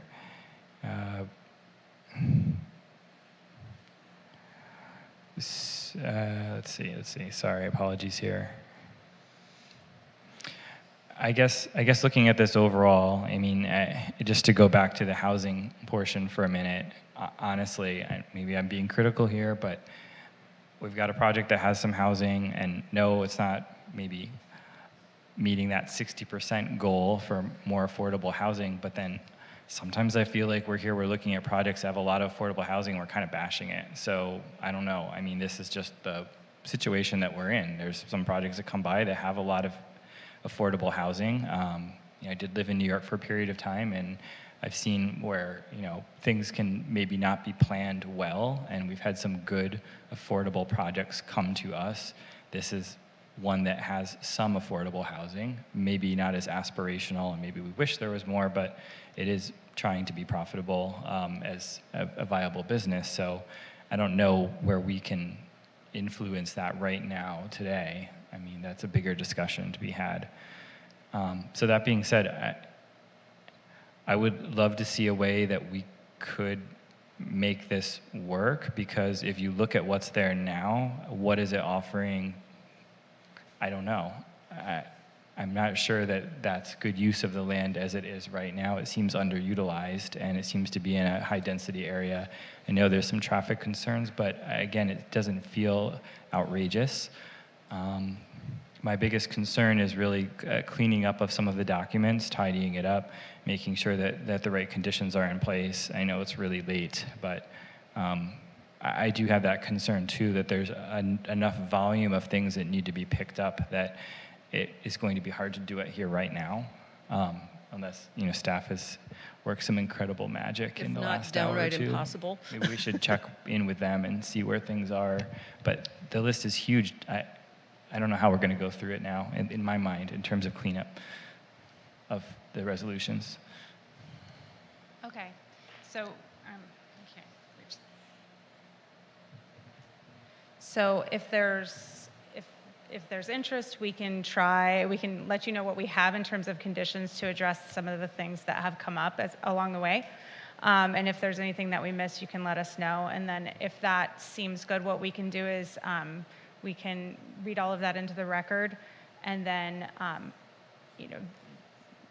have a motion. And let's just start there, and then we can go from there.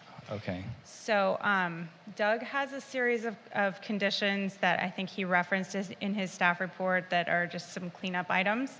He can read those, and then I have some conditions that address some of the things that have come up through deliberation and questions.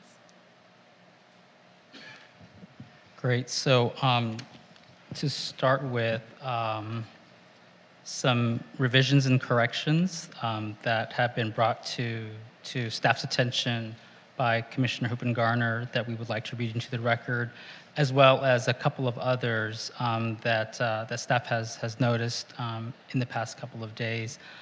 So the first one would be in Exhibit A, which is Draft Resolution 24-1550, Attachment B, the findings of fact. Revised the findings of fact to add a parenthetical text for internal consistency with the mitigation monitoring and reporting program. I'm sorry, Doug, where are you? I'm on page 33 of Exhibit A, which is the first resolution. That's the resolution certifying the EIR. Mm-hmm. And within that resolution, Attachment B, which is the findings of fact.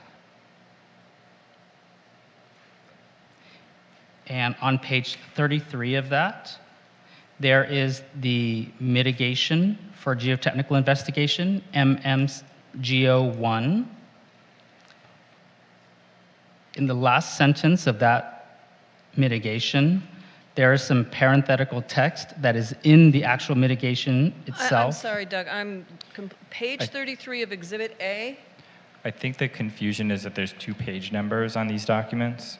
This is the certification of the FEIR? Yes. Exhibit A. Exhibit A, and then within Exhibit A, Attachment B. I can Oh, not the exhibit itself. Sorry, And so it is late. there's page numbers on the upper left corner and page numbers on the bottom right corner. What page number are you looking at? So it's either page 33 or page 20. Either 33 at the top or 20 at the top. Because when we did the formatting, the page numbers may have changed, and so. What's the page on the bottom? I'm looking at geotechnical is on page 36. Okay. Mitigation measure GO-1? Yeah, that's Okay. correct. It's on page That's the correct. 36 of the attachment on the website. Thank you. Okay. Okay, now we're all on the same page. On the same Literally. page. So in the number, last same sentence that begins with the final design, so the final design and construction plans shall show that the recommendations from the geotechnical investigation and response to city comments on the geotechnical investigation regarding construction and building design should include, in parentheses, including foundation, site coefficient and seismic zonation, walls below grade, waterproofing and drainage, floor slab support, dewatering and groundwater control, excavation and slopes, and shoring, end of parentheses, and then to continue with the rest, have been incorporated into the final design and construction plans. This is being revised so that it is identical to the same mitigation measure that is in the mitigation monitoring and reporting program, which is in the same resolution as, but it is Exhibit A. I mean, Attachment A, I apologize.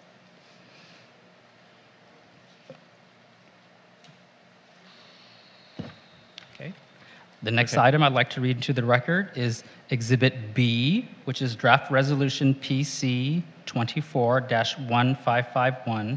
That is the resolution for the specific plan amendment.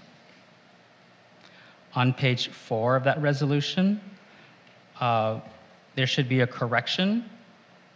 It currently states that the nightclub space is 7,000 square feet, but actually it's 6,500 square feet. So staff would like to make that correction so that it is consistent with the actual project plans. I'm sorry, which, I just found the page. Which letter on that page? Item F. F. So instead of 7,000, it should be 6,500. Thank you.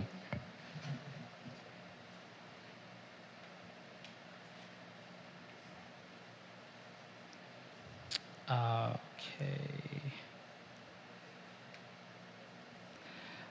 The next one is Exhibit L, which are the project plans, and this is you had brought this up earlier, Commissioner Hoopengarner. So on sheet A 2.02, the dwelling units 2, 12, and 13 are mislabeled as inclusionary, so we would like to strike that.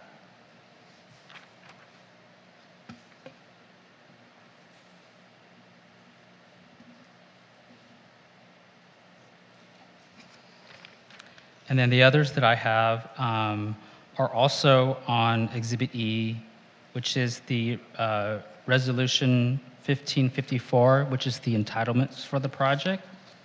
So under the conditions of approval, for clarification purposes, condition 1.2, 1.9, and 10.17 to add the words Community Development Department. Because right now it just states director. I'm getting slower by the minute. Which document are you on? I'm on the resolution PC-1554. That is Exhibit E. And which page? It's, the first one's on page 17, 1.2. These are the ones where it simply says director, and it's adding the clarification that it's the community development director.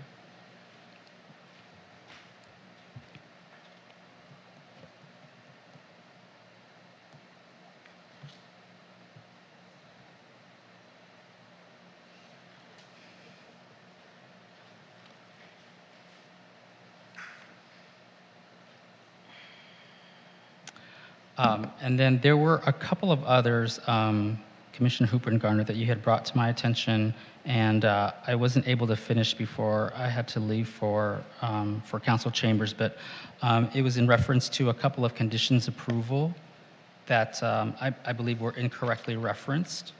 And so if you could give me a few minutes, I can locate them. In the meantime, I can go through some of the conditions that I heard come through deliberation, and we can talk about whether those are appropriate.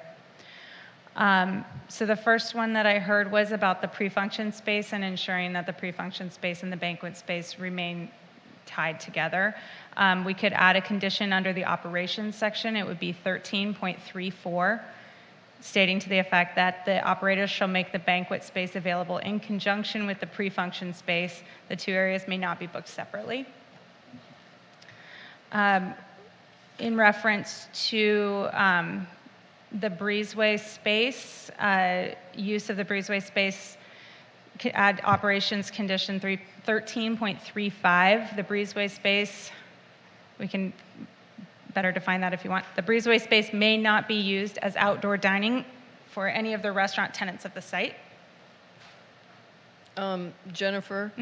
I think though on the plans, isn't that back area called something else? The breezeway is the center area? Okay, the breezeway and terrace. Thank you. Outdoor terrace, I think it is on the plans? I think it's called outdoor terrace, but we can check.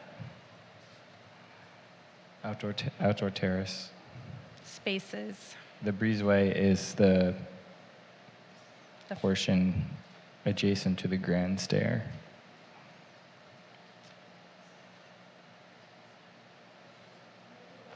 Okay.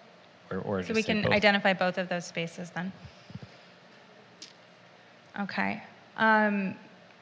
We would add language to condition 12.19, which is in response, is in regard to parking, saying that, if you want to get there, a minimum of 1 parking space shall be allocated for each of the affordable housing units at no additional cost upon request, with the option to add some language there about gratuity for the valet. I'm not sure that that's something that the city is in the position to enforce, but we can put the language in there if you'd like. For terminology consistency, should it say inclusionary housing? That's fine. We can say inclusionary. Whatever is cross-referencing more. Okay. Yes, thank you. Okay, so is there desire to add language about gratuity for the valet operators, or are we? The question was if we should specifically call out anything about valet and gratuity for parking with the inclusionary units. Yeah, my concern was less about a condition and more about making sure that city staff works with the applicant and that that's all arranged, since it felt a little unusual. Well, I think you brought up a really good point, because we don't have valet for any other inclusionary housing, and making sure that it's in their agreement that there's no expectation that that would be their obligation. So I would be concerned that it was in writing.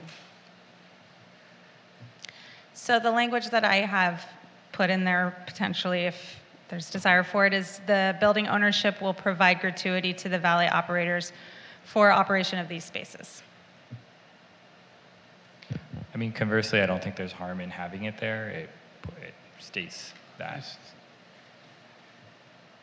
I was going to think of just flipping that. The IZ occupants are not obligated to pay gratuity.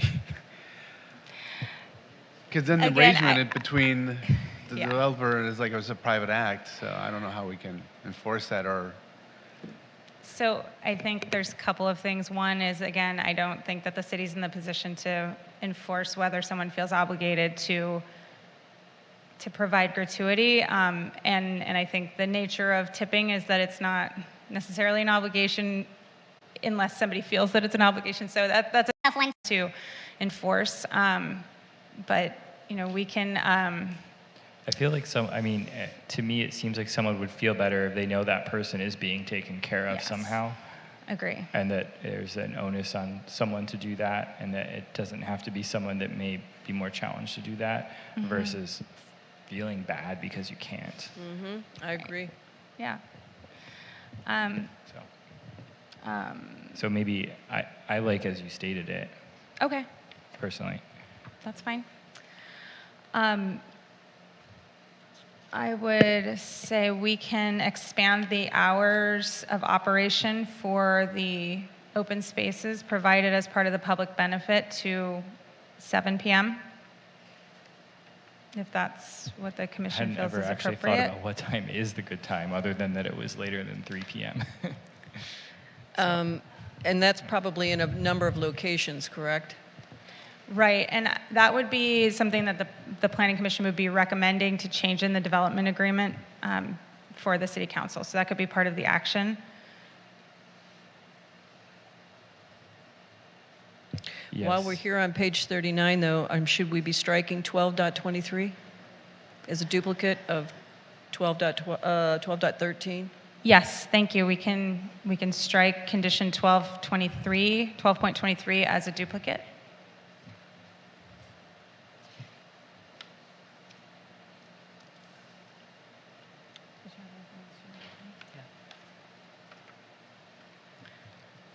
Okay, so staying on the same resolution, but instead these are just clerical errors. There are not any revisions to any of the conditions.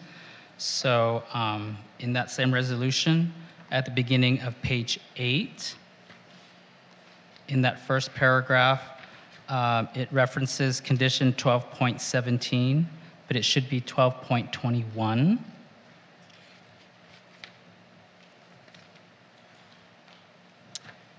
And then on page 12,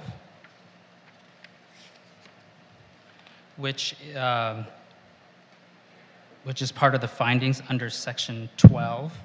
So on page 12, item 3, it references section 12 of the resolution. It should be section 13 of the resolution.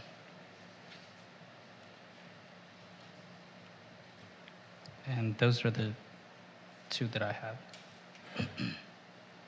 Did we miss anything that was brought up during deliberation or questions that the commission wanted to have a condition to address? Can we go to the next page, 13, and deal with the exemplar? Yes, we can change that to exemplary. Thank you.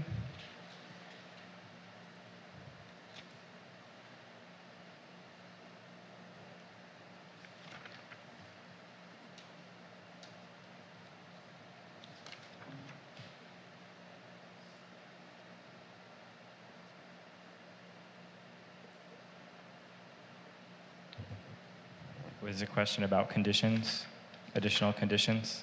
Yes. I mean, I'm still curious. Like, I thought the sunset billboard policy was trying to make sure a certain amount of space was occupied and made occupied and not just left vacant because of the fact that maybe there's more profit to be had from the billboard than that space. So I think the best thing for that would be to have the part of the motion include a recommendation to the council that the development agreement be more clear about what the occupancy entails. And if the commission wants it to include the residential units and emphasize the street front, we can look into language that addresses that. I think personally that makes sense, especially if it addresses the retail spaces essentially, because I think that was left open. But I do think that's something they should take a look at. Okay. Because they were the ones that wanted some of that for other projects. And I guess this is a little unique with it being mixed use and new construction and all the other layers in the hotel. But it seems like that was the intent, was not to have ground level empty spaces. Yes, and if that's not clear, then certainly we want to make that more clear. Then you can take a look at it.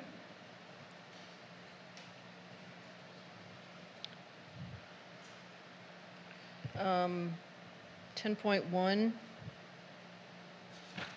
Which document are you on? And isn't that the one we discussed is a duplicate maybe of 10.13? I'm sorry, Commissioner Hoopengarner, what number did you say the first time? 10.1 Okay. is just a brief discussion of exterior color materials approved by the director, but then 10.13 is in detail. And so the question is, are they duplicates of each other? And should we just get rid of 10.1 and keep 10.13? They're very similar, but not duplicates, because 10.1 actually deals with material samples. Okay. Whereas 10.13 just talks about materials in general. Actually approval. So, I mean, if the commission would like, we could combine those. No, let's see if I'm separate. Okay. I think because the first one is about giving us an example of what it's going to be, and the second one is about if they want to change any of the materials, so I think they should probably stay separate. Okay, that's fine. We discussed adding that, given the size of the building, that this should be under the city architect's review as well, given that it's materials for all the it's potentially changing the building, given the site of the Sunset Millennium, which changed rather substantially without review, I think. So which conditions would you want to add that to? Particularly 10.13. 10.13? But it would be appropriate to probably do 10.1 as well, but. Okay, 10.1 and 10.13. And what would it read? The Urban Architecture and Design Studio, or would it say City Architect and Community Development Director? What's been said before? How does that get phrased? I'm not sure yeah. Could be either.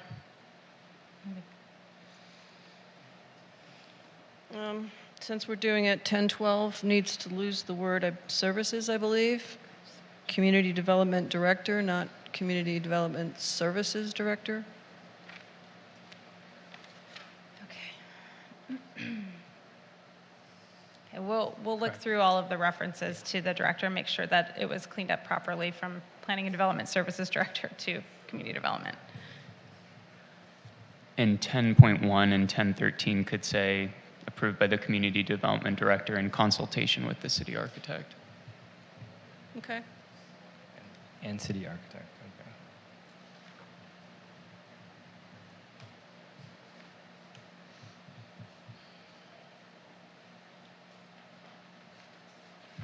Were there other conditions that anyone was concerned about for this project?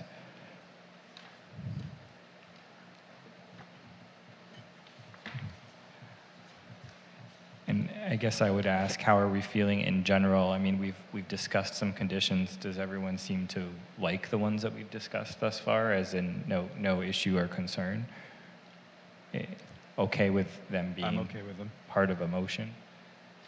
I think, Jennifer, wasn't there on the development agreement, wasn't there an issue about that keys, the 5 keys being upside down? There was a general thought about the threshold of what was a minor change to the project, right? Is that what you're referencing with the percent? Well, that was one of the elements of that, yes. Yeah. Yes. I mean, that whole portion I've questioned personally. Yeah, I think, well, with respect to the keys, I know there was a reference on the record that could go as part of a recommendation to the city council to clarify that it was 5 or more keys, because I think the wording in that was ambiguous. No, it's actually supposed to be 5 or less. Correct. Correct, Commissioner Hoopengarner. So that would go, since it's part of the DA, that could be a recommendation to council to consider that tweak to the language. And then perhaps it would make the most sense to keep the thresholds where they are on the minor amendments, but we can clarify that there would be no additional story.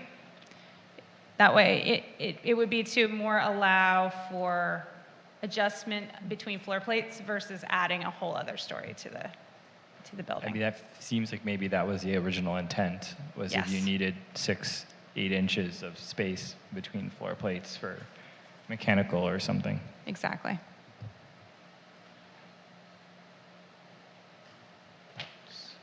Did we fix 12.19? Which one is 1219?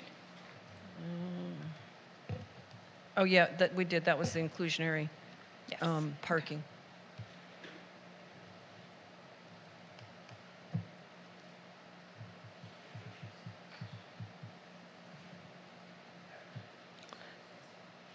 Were we going to do anything about the nighttime amplified music? I mean, my thought was that the municipal code already covers that because it says no noise after certain hours. Am I forgetting about something with operations? I mean, I know that it's been an issue with, nightclubs and things on rooftops. In this case, I'm not sure if I fully understand the programming of any of the floors because they're still a little in development, but there is an outdoor pool and what looks like it could be a bar. So what is common for a rooftop bar space? Yeah, I think that, so as the mitigation measure is worded, I think it was done to be conservative. But if you look at, there is another condition that establishes the hours of business. So in that table, outdoor dining has to cease at 2 a.m. So that would not be allowed. And I would further add that as you referenced, Vice Chair Lombardi, the noise ordinance does limit sound that is audible from a residential property between, I think, after 10 o'clock at night, before 8 o'clock in the morning. So, Does that apply for a mixed-use property? yeah, I don't believe it's restricted for any. It's just Okay. audible noise. We could adjust hours of operation if that is what the commission wants to do. The hotel roof deck is limited to midnight. It's not 2 a.m., but the outdoor dining area is permitted until 2 a.m. currently. Okay, so then it's there already, but your concern is in the EIR or where's It's in the EIR and the development permits because it's all in the mitigations, and so there seems to be at cross purposes. So I just wanted to make it clear. That's all. Yeah, again, the mitigation measure is structured so that it's more of a limitation than permission. As long as we're good. On the DA, I think we discussed that lease agreement. Mm-hmm. So Take page that language 4, number 2. I'm sorry, there was a lot of noise. What did you say? Something too? On development agreement, page 4, number 2, that's where there was a reference to a lease agreement that doesn't exist. Oh. Yeah, okay. And that's a clerical error that can be cleaned up on the way to, if the commission so moves.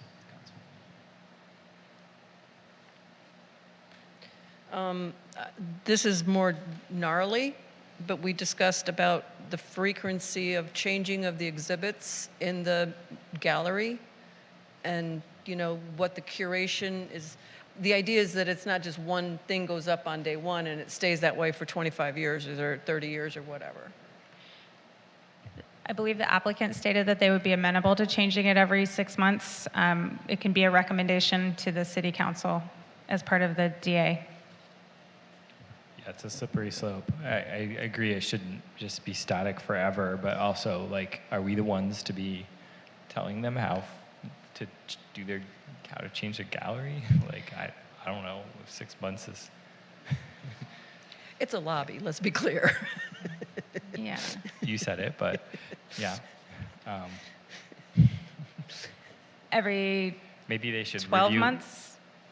I would say Or- certainly every 12. If my Yeah. colleagues want 6, yay team, let's go for it. But Maybe we'll get better quality if it's every year than if they're shuffling things. make it 6 an months. annual event for the big turnover of the lobby or something. I don't There you know. go. Make a party out of it. It's West Hollywood. So, I mean,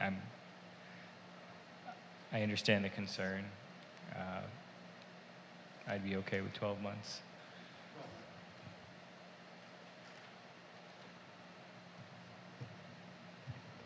So we do have these changes in the record. I think of course, we don't yet have a motion for all of those items, so, but we do have them on the record if someone does make a motion to incorporate.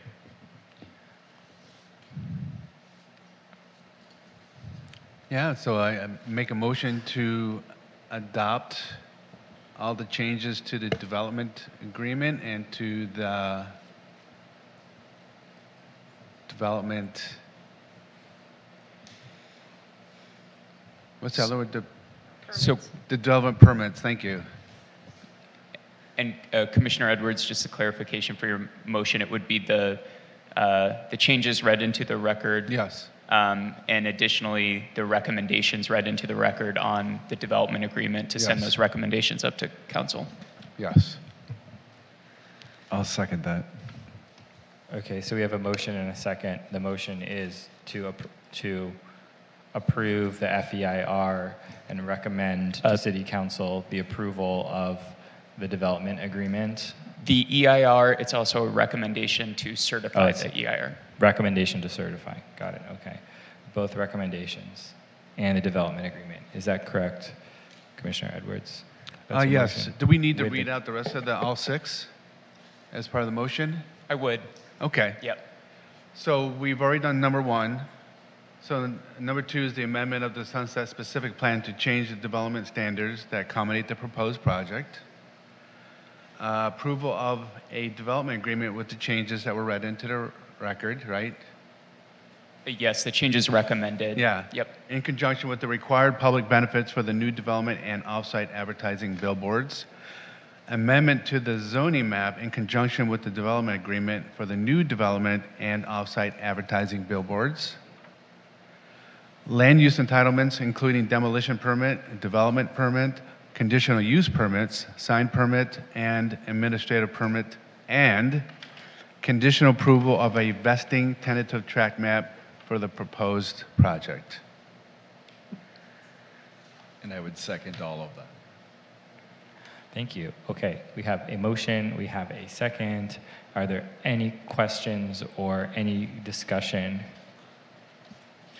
I have an administrative problem. David, my monitor's dead. Oh, if you tap it, it will slowly wake up, I learned. Just I give it a wave at minute. It takes a minute. Okay, thank you. It's napping. Okay, we have a motion, we have a second. Seems there are no questions, so should we call a vote? It's already up, okay.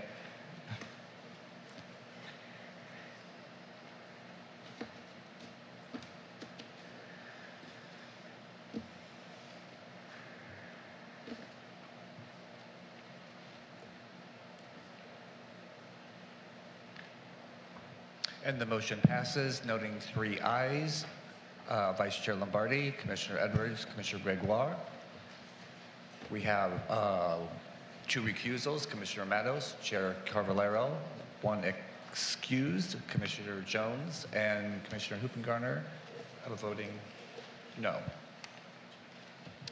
Thank you. There is no appeal process. This is a recommendation going forward to the City Council. Great, thank you. And we've just a few housekeeping items. Items 12, 13, and 14 have been covered. Public comment, did we move that up? It's been so long, I forgot. I had one public comment. Victor Omachenko? No, he's gone? No, we have no public comment. Okay, and then we did we did public comment on items from commissioners already, so, and technically we're done with that. And if that's the case, then I think I can adjourn the meeting. If I missed anything, we're ready to adjourn. We have So no public comment? we do have a public commenter, or do we not? Do we? No, we had one sign up, but he's no longer here. It was Okay. Victor. Got it. Okay. Well, then I will adjourn this Planning Commission meeting to a regularly scheduled meeting on Thursday, May 2nd at 6:30 p.m., also in council chambers here. Thank you very much and have a good evening.